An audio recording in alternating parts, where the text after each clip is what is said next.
Ladies and gentlemen, there is money to be made this offseason here in Carolina. Someone's going to get it. Question is who? The business he's talking about is esports, a business where, yes, actual physical trades exist. Give me a second. St. John is currently a star player for the Hornets Venom GT, operating under the gamer tag Big Saint. There's actually plenty at stake, not for guys like Bryce, but for guys on the bubble. These guys are trying to make the roster, and tonight is it. The question here is, should the Hornets trade LaMelo Ball? They're going to say no. Joey, he's going to say yes. I'm going to be the judge. That's why I have the hammer here. You're a guy that has done everything in this sport. Why does a third-place finish bring tears to your eyes? I never dreamed of being a car owner. Came back with 2 straight birdies, so now he is at 4 under for the day at -1 for the tournament. Not saying he's going to win this thing, but it's been an incredible recovery. We got him spot shadowed, falls down trying to get around the pick. Rather than complain, that's what we'd all do. He shakes it off, then off a Hokies turnover, he takes all his anger out with a big dunk. It's a shoe. That's all it is, right? To some, sure.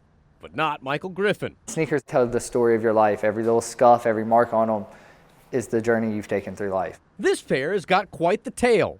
A real rags to riches story. It's how one Charlotte man literally started from the bottom to become a sneaker king. My whole thing was other people didn't believe in me, so I was like, well, I don't believe in myself. It was 2020, and life had hit the 31-year-old hard. He was living with his dad and not quite sure of his purpose. Then he started thinking of what he was passionate about. And it all came back to shoes. It's a true expression of who you are. But what happens when wearing a pair of Nikes just isn't good enough? Griffin wanted to do something more. He wanted to make the shoe pop. Being able to do custom, you can make something that's truly you. A great idea in theory, if he had the art materials and an actual art background. 2 things Griffin severely lacked. You like that? What he did have, however, was a stimulus check and a woman who believed in him. He is very determined. If he says he's going to make something happen, he always makes it happen, no matter what. And so the two set out on making the impossible a reality. Money was tough to come by, but that didn't stop Griffin from becoming a master of his craft. It's not going to happen overnight, so I just got it in my mind that this is something I wanted. Before long, Griffin got pretty good. However, he still needed a break. Then one day, just prior to the start of the 2022 season, opportunity came calling. I got in front of Brian Burns and got his shoe size and told him I wasn't trying to make a sale, that I wanted to get my work out there, and I bet on myself. And that truly is what changed our life.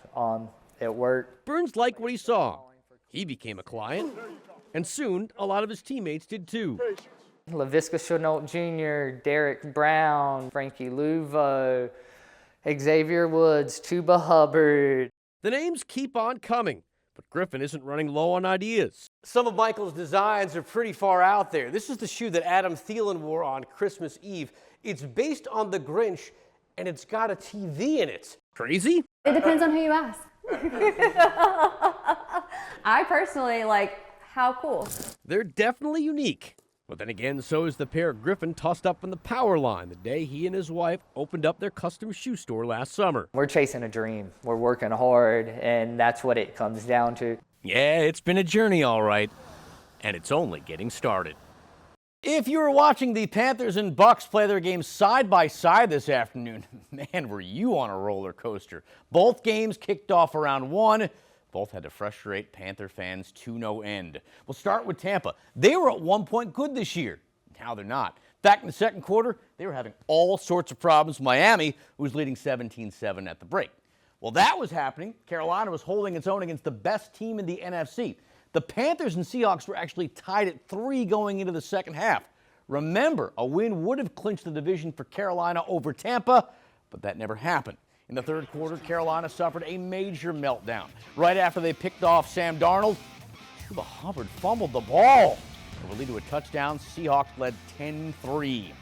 Next drive for the Panthers, they looked to respond, but look what happened. Bryce Young throwing, he's going to get picked off. Julian Love with the interception. Seattle getting it back in Carolina territory, and they would cash in moments later. Darnold, 1 touchdown pass on the day. It happened on this 17-yard strike to A.J. Barner. 14 straight from the Seahawks. They were up 17-3 going into the fourth. Panthers would go on to lose this one 27-10. And if that weren't bad enough, the Bucs lost to the Dolphins 20-17. So a lost opportunity for the Panthers, and now it all comes down to next week. Win that game, the division is Carolina's. After an up-and-down season, maybe it's only fitting it ends that way. For more on what happened, though, today at the bank, we send it back out to Gabe and Gia. That's just great football, and so I'm really proud of him for, just playing with the kind of effort that we were expecting from him. Man, it sounds like Panthers rookie Nick Scorton made a real good impression in his first ever preseason game. In the loss to the Browns, he finished with 2 tackles. However, it was the play in which he didn't get the hit that had everyone talking. We're going to pull it up right here. It was in the second quarter with the Browns driving. Their rookie quarterback, Shedeur Sanders, tried to make his move. There you see number 11, Scorton, cuts him off. Sanders going to come back the other way. He thinks he's seen the last of Scorton. Football field, 160 feet wide. In 6 seconds, Scorton turned on a dime, came back the other way, and was able to force him out. That then brings us to Rico Dowdle. I like Rico. I know you like Rico. But let's not kid ourselves. Carolina's breakout back probably won't be back next season. Dowdle bet on himself taking a 1-year deal with Carolina and ended up getting 1,000 yards on the season. It's time he gets rewarded for those efforts, but I don't think it's going to happen here with the Panthers. It's more likely he'll find it somewhere else. Last but not least, let's talk defense. Unlike Rico, I don't think Christian Roseboom will be a one and done here in Carolina. Thanks to injuries last year, the veteran linebacker was a surprise addition to the starting lineup. With Trevin Wallace often dealing with injuries himself, Roseboom stepped up and ended up leading the team with 122 tackles over 15 starts. Granted, he was a liability at times in coverage, but overall, Carolina was better when he was out there. Folks, the clock is ticking. The negotiating window starts Monday. Signing period begins Wednesday the 11th.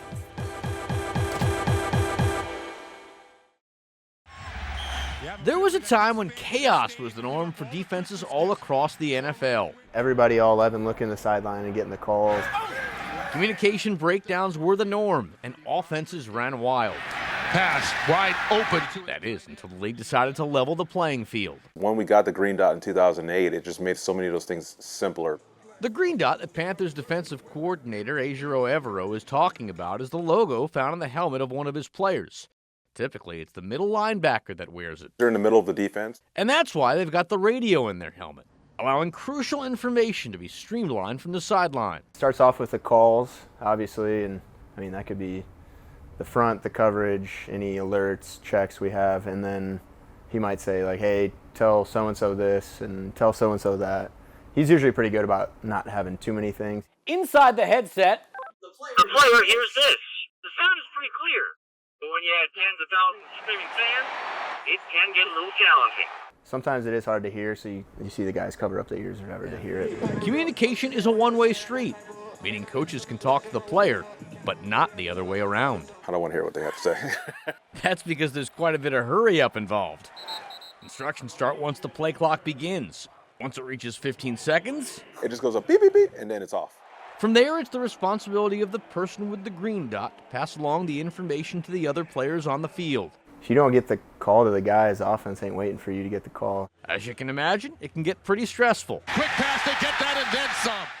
Then again, for a couple of years there when the offense had and the defense didn't, there was a big, in my opinion, competitive advantage for them. It is better than the alternative.